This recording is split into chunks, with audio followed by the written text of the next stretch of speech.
example, he died 1999. Yes. Then some of the people who were here, they died also. The administrators, like the professor, Bupe, and more, about 4 or 5 people died. And once they died, from they died, then you see the true, the true habits of people. For example, the wives of these administrators, they say they inherit what cannot be inherited, because our PhD at Mzee was authorized by the president. And when he died and the others died, they said they inherited it. This is impossible, just because they are the wives, and you know, while they were acquiring that place, names happened to be there. So this mama is saying, my husband's name is there, so I inherited it. Which it cannot be inherited, because it's for the for thousands of people. Because I think as repatriation is so important, nobody thinks that people would want to, people would be so selfish as to want to sell the place and take it for themselves. That's what happened. Right now the building and the place that the president left for us to use for repatriation. If we're not careful, we lose everything. We give thanks for this woman, because she's the one who helped us to save. Because it was 2 plots, and they sold 1 plot, and threatening to take the others. So at first it was rocky. It's cooling out now, but it was rocky just because some people died, which is normal. But repatriation is still on. That's why the majority of people, that's why people coming from the States, from the Caribbean, because they heard that Nyerere did this great thing. But then these people, they're so simple-minded that they can't think about the importance of repatriation. Have you heard about the history of being taught in the class right now, like the students have been taught in the class? Nowadays? No. Well, the history of, I don't know exactly. But they say must have some history that they're telling them about in the classroom. Okay. What is the, like, can you share the moment when somebody Julius Kambarage Nyerere, like he in Tanzania, how was it? I think he was a wonderful man. For him to, let me show some, for him to agree to repatriation, it was a wonderful thing. But let me just show you this. This is a picture. You see these people, you see my Nyerere. Yes. This was the professor, and this was the other one, Bupe. And you see the minister of Italy, Mama Mandela, was there. And I think the Pinda was the one taking the pictures. And if you go in here, you see where he signed certain documents. So this is the real history? So yeah, this is where it started. This in Kutana. Okay. These 4 people met, and they put the principle of repatriation to Mzee, and he agreed. And everything was going on, repatriation and so forth. But then when he died, the family started to cause problems. Yeah, the transfer of nothing happened, all happened is that they died. Information. Which is normal. Yeah. And what is this, Mzee, as well? This is the foundation, a document we get from the foundation. Okay. But I'll show you in the pin that's signed. So in terms of for the history in schools, yes,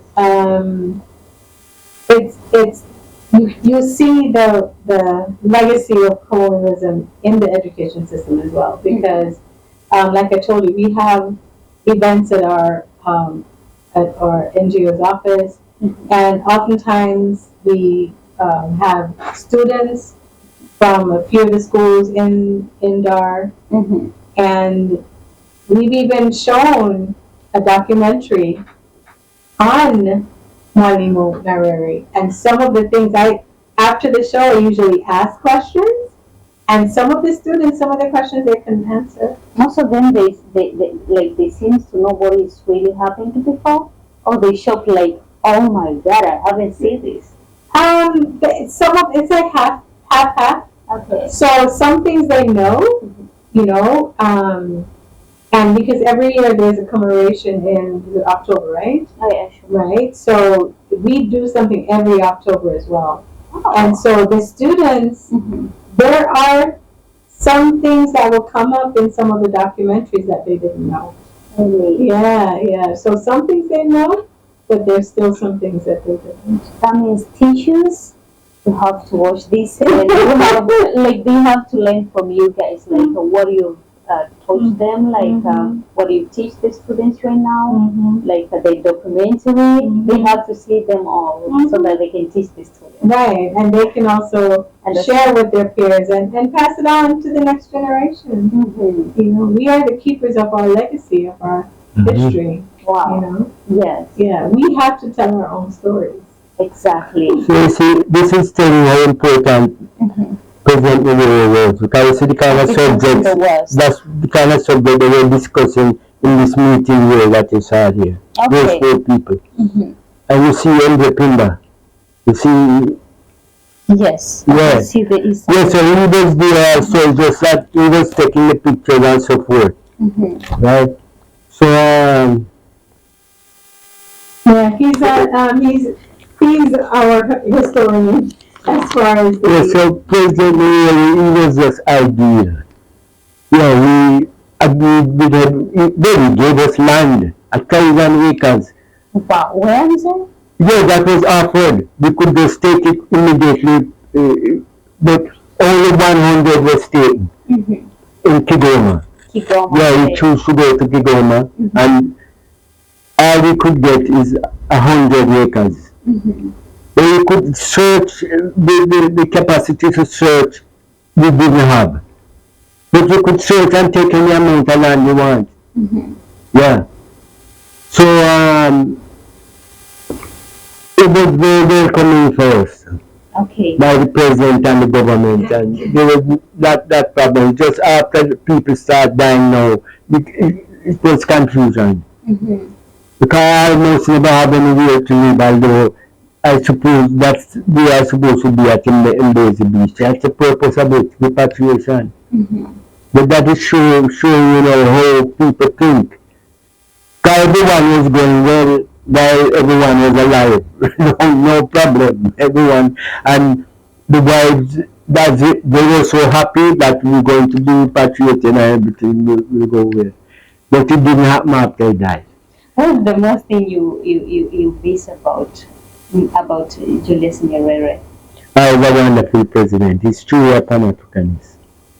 He cared for people, the protection of Africans all over the globe. Okay. Well, I think that's the definition of Pan-Africanism. Yeah, the safety of Africans wherever we are. And we demonstrated it. No joke. We saw the our need for protection, and we just agreed with it right away. Yeah. Okay. Nowadays we don't appreciate our culture. We don't take it as a granted, you know. And what's the one thing you can tell those people who don't appreciate their culture, like Tanzanian culture or Jamaica? Well, definitely acknowledge the importance of culture in their lives. That's what I would say to people that don't. Just look at how you live, how you relate to each other. That's your culture. So acknowledge what it is, and definitely appreciate it, because so much can be lost, you know, in a short in one generation, so much can be lost. So it's really for us to acknowledge it, accept it, respect it, and pass it on.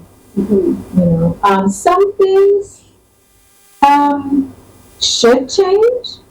Not everything in across the society over the years is going to remain the same, because we are growing and evolving and passing things down. So some things are going to change. Like what? But essentially, so one of the things that, especially specifically myself, again in technology, and as a woman in tech, I've seen over the years, right? Like I said, I've been in this industry for over 30 years. Yeah, sure. And one of the things that is prominent is the absence of women. Absence of women. Yes. In tech. And so that is one of the things that has to change. We are slowly moving towards a better place. But where we are now, after 30 years, it's not enough. And this is globally. You see, that this is not even specific to Tanzania, it's globally. Again, we hire, so much is done online, especially these days. So we take on projects, we work with other development companies in various countries. So we're talking about Asia, Europe, the US, and it's predominantly a male-dominated space. And then, so that is one of the things that I would say has to change. And even here in Tanzania, I would speak to this, because there are some areas in the country where the girls are not encouraged after 14 to continue their education. They're not encouraged, just regular schools. Okay. They're not encouraged to finish, And so that's one of the things that I would say been in the world for a long time. And some things are still gonna stay the same. Okay, since you've been here, you have so many years. Let's speak about Tanzania, because you have so many years here in Tanzania. You see the culture is the same, the way people wearing, the way people the way they just live is the same. Some things have changed. Even in the 4 years that I've lived in Tanzania, because I came to Tanzania first in 2014. 2014. Yeah. So, and I've come, visited several times, and I've seen the changes over the years. Some of the changes are good. Yes. Yes. But then there's also some things that's as stable. I see the music, you can use a kitenge, but you can, instead of making a traditional style of dresses, can make something else. You know what I mean? So that I appreciate. Keeping certain things from the past and modernizing it, I'm okay with that as well. Okay. So I do see some things changing, but I can still go anywhere and get ugali. So some things are not going to. Do you love ugali? Yes, yeah. It's something where we are used to from Jamaica. Okay. Yeah, we just have a different name, but that's what we eat. Ugali in Jamaica. How do you call ugali in Jamaica?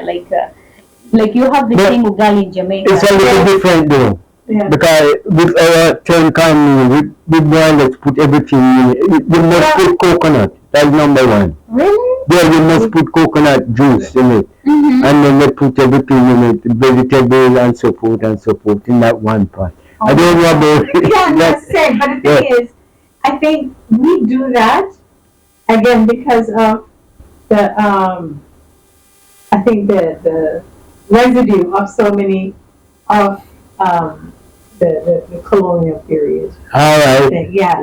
So we'll use some things that we have left over from when the Spanish had colonized us Yeah, and true. the British. So you do have that mixed in with our African culture that we kept, right? So yes, we do ugali. In addition to how it's done here, there's also a version that we add our spices to the ugali, to the maize flour when we're cooking it. So it's much more spicy.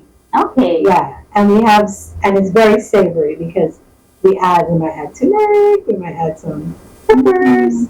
You know what I mean? So, ugali? Yes, so it's a spicy ugali. God. Yes. Yeah, everything you I really wish to try that. Yeah. Spicy ugali? Yes. Oh my God. Yeah. I have to try that. Mzee, what can you tell the student who watching you right now? Like, what is the most thing you wanna share with them, like about the history stuff? History. Yeah. It's good to know the history. I guess that is on the curriculum of most schools, telling you the history and so forth.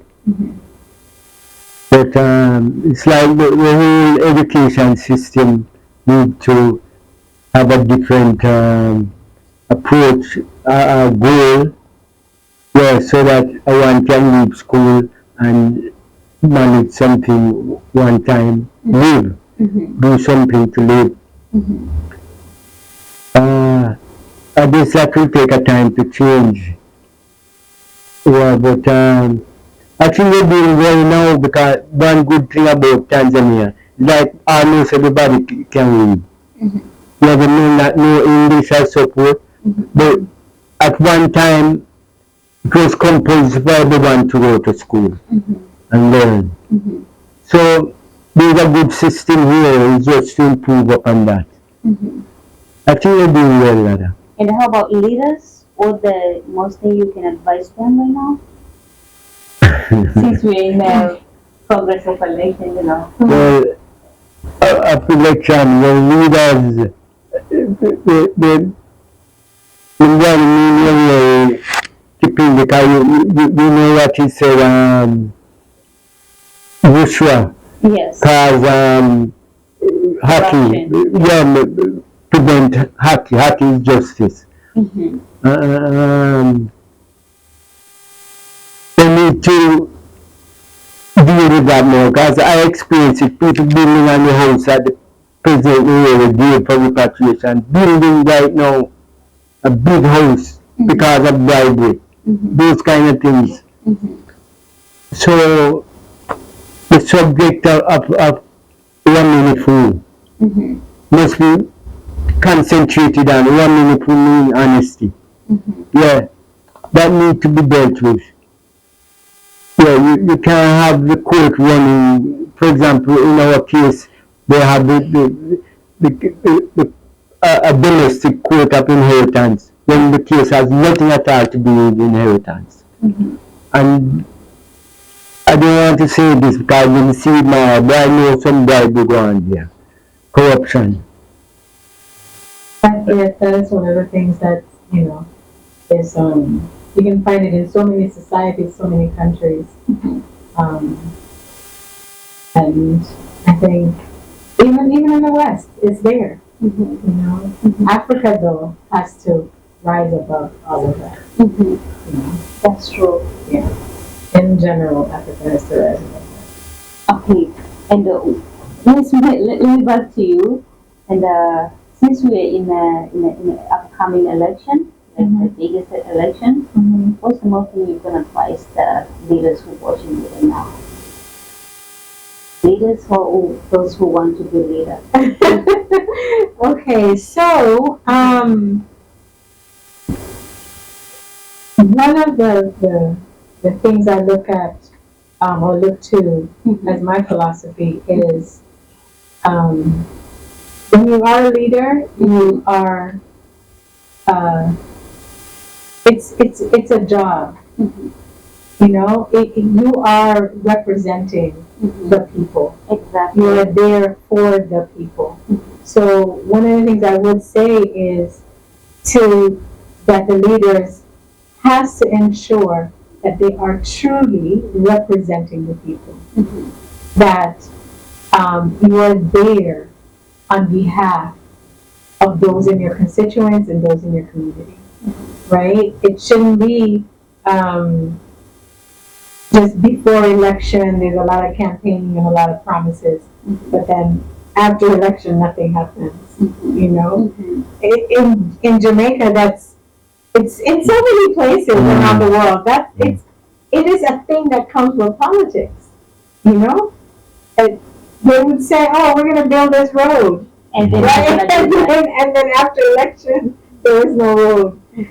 Or sometimes I know it happens even in the U.S. and other and in some of the islands, something would have, this present government is doing something. Let's say building a road, then, right?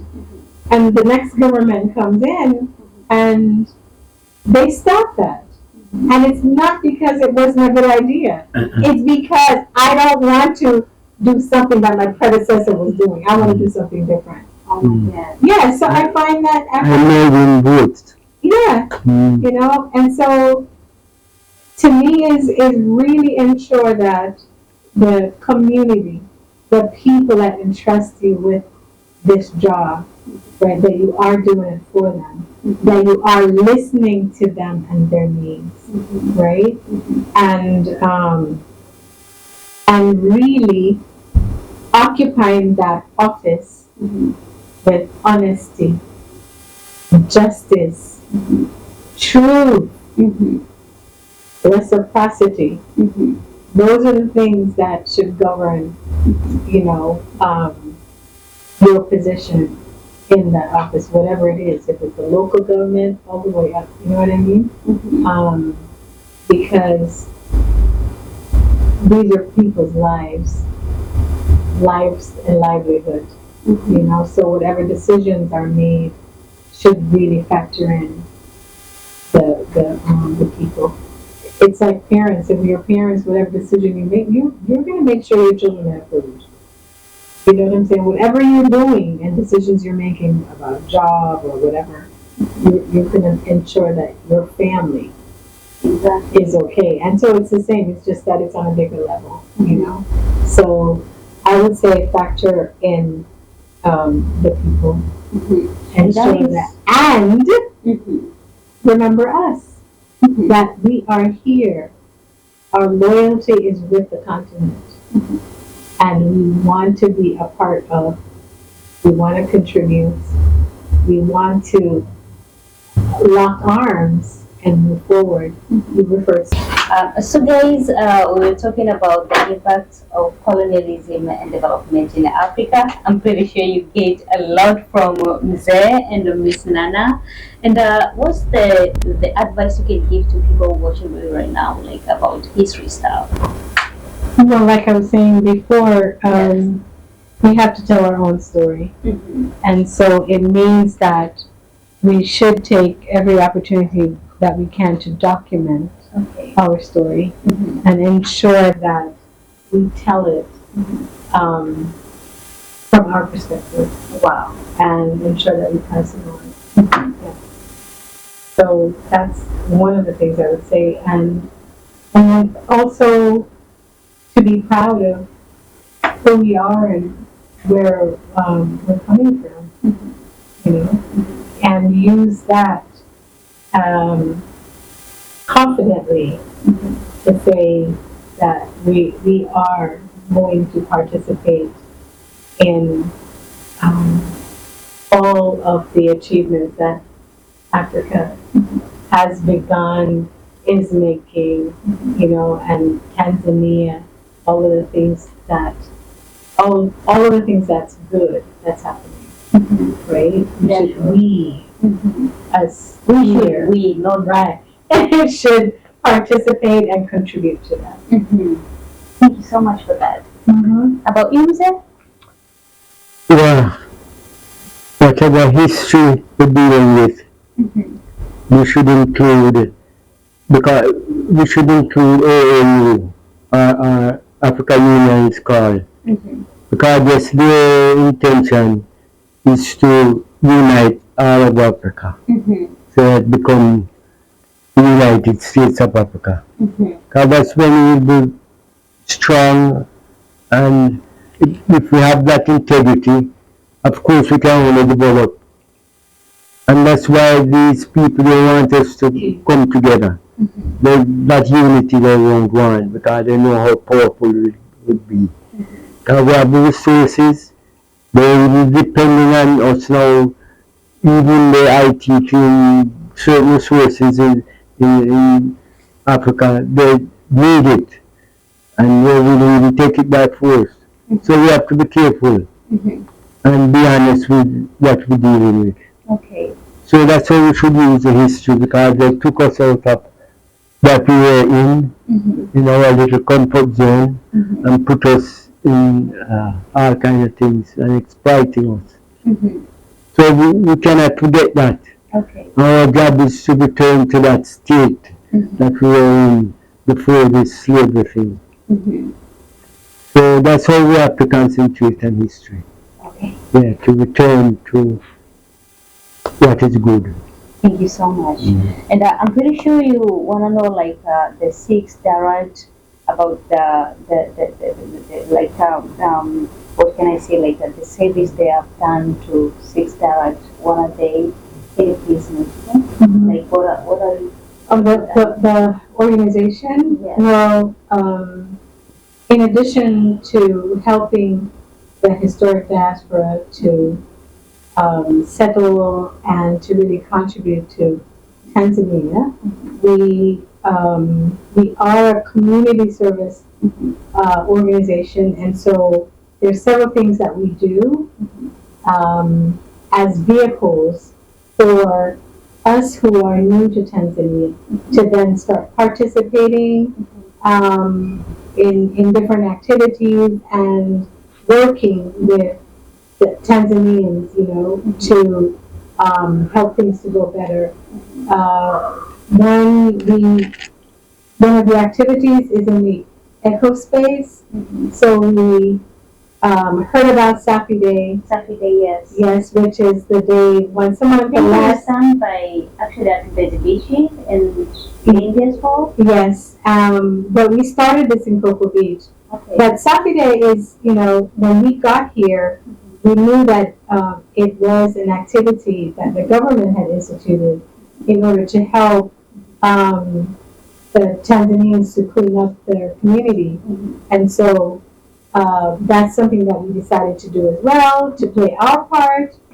And we decided to do our cleanup along the beaches. Do you think there is important for you guys to tell people how like how can I put it, like put dust to the beach is bad, like educate them to not do that? Yeah, it is important. You guys do that? How do you educate them? Well, we have limited resources. We are an NGO, and so one of the things that we've been trying to do is work with the local government, work with the media to share this information amongst the communities to say that it is important to keep the waterways clean, to keep the beach clean. Marine life is important. So many of us depend on the ocean for food. The beaches are part of our tourism campaign, right? We advertise the beautiful beaches of Tanzania, and so we have to keep it clean. Exactly. You know, there should be garbage bins along the beach for when people are using it for them to dispose of the garbage. We also have to promote recycling and reducing waste. So all of that is some of the things that the organization has been trying to do. We've been doing this for 2.5 years. Wow, congratulations. Yes, consistently. There is, not even when it rains do we stop. We still go out there and clean up the beach. So, and this is an opportunity for the repats and for Tanzanians to come together and make the community that we're all sharing much more beautiful. Right? Next time, I'm going to join. Okay, I will let you know. But it's the last Saturday of every month. Okay. So Saturday of the end. The last Saturday. So whatever day that is, it's the last Saturday of every month that we do that. And in addition to that, we also have adopted a couple of schools that we support them with their events, and we help to provide whatever we can for the students. So one of our school is in Lindy. It's a girls' school, and so we provide them with personal items, with food items, and now we're looking to do more with them in terms of helping them to be to be more self-sustaining. Okay. Yeah. So that's the next step. Is it depend on schools, like government school or like? No, it's references. So we do have the schools that we've adopted are schools that were referred to us by our Tanzanian board members. Okay. Yeah. So it's more like a reference. Okay. So we also work with Benjamin in Dar. So it's more on, because it's not a boarding school, so it's more on activities. So certain activities, holidays during the year, we'll come together. We'll either go to the school and do the activity with them, or sometimes they'll come to our venue and participate. So, like Independence Day or Mwalimu Day, we have activities that they participate in with them. We also is working on doing more, participating on a much larger level with their career day. So we'll have people from the diaspora who, let's say a nurse or an electrician or, a chemist will come to the schools on career day and talk to the students about different types of career. To become a chemist, what are the things that I had to do? So it kind of gives them an idea of if I have an interest in this is how I would pursue it. These are the things I would pay attention to. That is really nice. Yes, thank you. That is really good. So those are some of the things that we do as an avenue to really give back to Tanzania and to really participate in what happens here. Thank you so much for your time. You're welcome. And please don't get tired of me because I'm going to be disturbing you guys every single day about history stuff since you guys have a lot. Is that okay for you? That's fine. Yeah, we won't consider it disturbing. Yeah. Because that's what we're here for. I mean, we all have to come together. Exactly. Right? Yeah. And work on our future. So that's part of it. Thank you so much. You're very welcome. Mzee, let me say thank you so much for your time. Yeah. Sorry for disturbing you. No, you have not. All right. Yeah. So guys, let me say thank you so much for your time, and please make sure kwamba una subscribe ili uwe wa kwanza kupata habari zote pale ambapo tunakuletea kila siku. Hii ilikuwa ni Hello City. Let me see you next time. Bye bye.